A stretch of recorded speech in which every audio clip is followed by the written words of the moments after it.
Hello, gandang gabi. So, nasa travel ako ngayon. Charot! Andito ako sa Cebu with my cousin. As of now, sumasamba siya. INC kasi siya. So, chika ko lang sa inyo kung gaano kami kapagod. Almost talagang nasayang yung one day namin dito kasi dumating kami dito ng alas 9:50 ng 9:30 I mean, 9:30 ng umaga mismo sa Mactan Airport. So sa sobrang pagod namin at 24 hours kaming walang tulog tapos nagbabiyahe nga. Ang tagal namin sa airport kasi nga talagang kailangan namin agahan. Alam mo yun, yung kahit hindi peak time, ang daming tao pa rin. Dumating kami ng airport sa Launa, tapos ang flight pala namin is 7:50, o diba? Almost 7 hours kaming naghintay doon or 7 hours, something like that. Tapos hagard na hagard. Yan. Tapos ang ginawa namin, dumating kami mismo dito sa hotel namin is 11 o'clock. Ano lang kami, hindi kami nag-grab kasi may nagsabi sa amin na mag-city bus na lang kami from airport to SM. So 50 pesos lang. 50 pesos lang yon per head. Ako kasi I have PWD ID, so nakuha ko lang siya ng 40 pesos. Ayan. Tapos, kung i-grab namin, ang babayaran namin is, nag-testing namin mag-grab, is ang babayaran namin is 455 from SM to ano lang yun ha, sa ang tawag dito, sa SM. So, yun nga, ang suggestion nga, nung kakilala ng pinsan ko, is mag-bus na lang kami. Pero tapos from SM, nag-grab kami. So, 170 lang. So, yun nakatipid kami. Ngayon, dahil nga kami nagtulog, actually, pagdating namin dito, nakakain na kasi kami sa airport. Kasi may Jollibee naman doon. Jollibee tayo kasi may discount. So, 100 plus lang yung meal. Mas mahal pa nga yung noodles din sa hotel, sa pagkain doon. Tapos, ayan. Ang ginawa namin, magpinsan, dumalatso na kami ng hotel, galing namin SM. Kasi sobrang patang-pata na ako. Alam mo yung maghabong nakashoes ka. Tapos, hagard na hagard ka. Ayan. Sabi ko, kailangan natin ng pahinga, Neng. Kasi kung ipipilit natin yung sarili namin na mag-city tour kami ng half day, we can't. Kasi magsasamba siya ng 7:30. So, sa ganitong travel, my main focus is night market talaga. Wala akong pakialam kahit anong sabihin nyo. Kasi I love night market. It's not about kakain ako ng marami or masasarap. Tuwang-tuwa ba ako doon sa mga pagkain nakikita ko? Alam mo yung hindi mo na maintindihan kung alin yung gusto mong kainin. Kasi sa super daming nakikita mong food. And I'm really a fan of talaga, night market. Lalo na sa Thailand. Kasi imagine mo sa Thailand, 24 oras ang night market.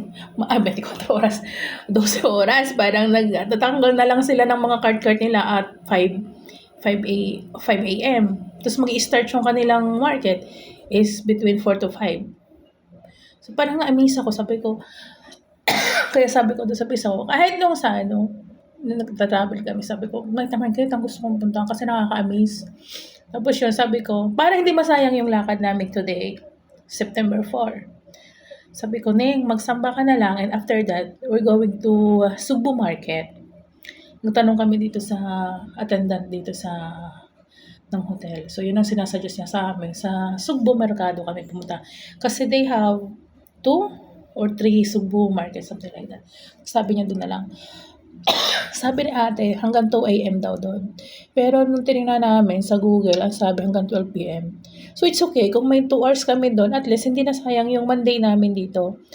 And ahead of that, nag-book na ako ng Oslo. From only 1,888, you have tour sa Oslo, at saka sa iba't ibang pasyalan pa.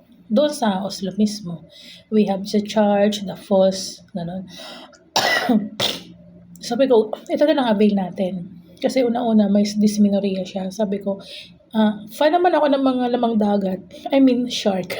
Pero hindi ako mag-snorkel. Lulutang lang ako doon. Hindi ako lulubog. Lulutang lang ako. Kasi na-experience ko na yan nung nasa Thailand ako. Nag-tour yung mga bata. Siyempre kasama yung mga teacher. English teacher, katulad namin. Pilit ako nilulubog ng mga bata doon sa snorkel. Lumulutang talaga yung puwet ko. Hindi ko alam kung bakit. Kasi naka-life nga naman. So ako hindi talaga ako. Saka hindi ako, nangangati kasi ako sa dagat. Kasi ang kailangan ko kapag ako ay nagligo sa dagat, diretso kaagad ako ng banlaw. Ganyan. Ewan ko kung bakit ako nag-sensitive. Kahit sa swimming pool, ganun. So, nagliligo lang ako. For example, ligo agad ako, mga 30 minutes. Ano na. So, ganun pa man. Makikita ko rin naman yung bulugbog ng mga shark doon.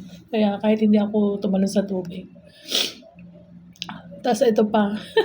Naghalwat ako ng mga damit ko. Tawang-tawa ako. Kasi konti lang yung baon kong damit. One per day. Tapos ngayon, walang belt. Hindi ko pala nadala ang belt. Alam mo yun?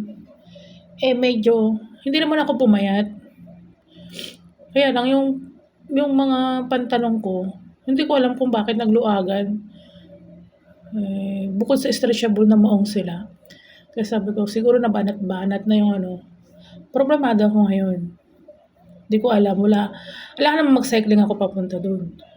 So, ewan ko kung anong gagawin ko, kung bibili ba ako ng belt mamaya sa town. Saan ka makakakita ng belt sa Sugbo?